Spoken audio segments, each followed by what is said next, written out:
आहाना का भेष बदलकर रेस्टोरेंट जाने का प्लान एक बड़े तूफान को जन्म देता है जब अर्जुन अचानक वहां पहुंचकर उसका घूंघट उठाकर सबके सामने उसे डांटता है और माहौल सन्नाटे में बदल जाता है।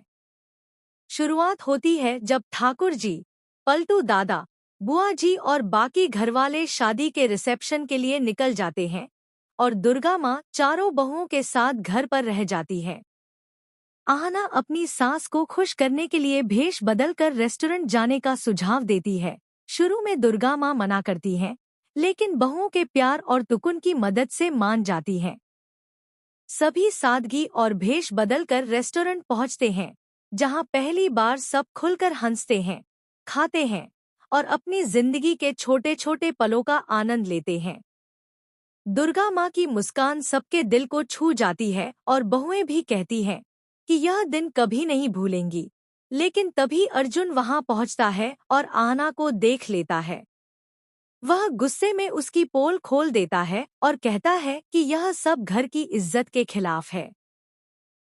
दुर्गा माँ आगे आकर अर्जुन को समझाती है कि यह सब उनकी इजाजत से हुआ और उनकी बहुओं की खुशी उनकी अपनी खुशी है। लेकिन अर्जुन की नाराजगी कम नहीं होती और घर लौटते ही ठाकुर जी और पलटू को खबर मिल जाती है। ठाकुर जी दुर्गा माँ पर परंपराएं तोड़ने का आरोप लगाते हैं। पलटू आहना को दोषी ठहराता है और बुआ जी कहती है कि ऐसी बहू घर की लाज नहीं रख सकती।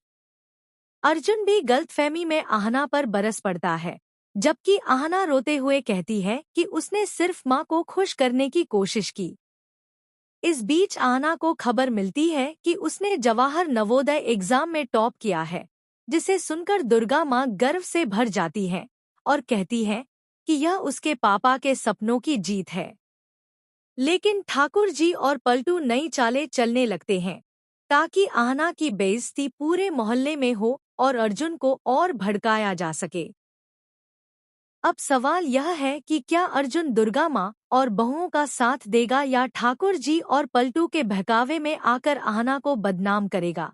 क्या दुर्गा माँ अपने परिवार को टूटने से बचा पाएंगी और क्या आहना अपनी मेहनत, सम्मान और सपनों को बचाने में सफल होगी? यही इस कहानी का सबसे बड़ा मोड़ बन जाता है।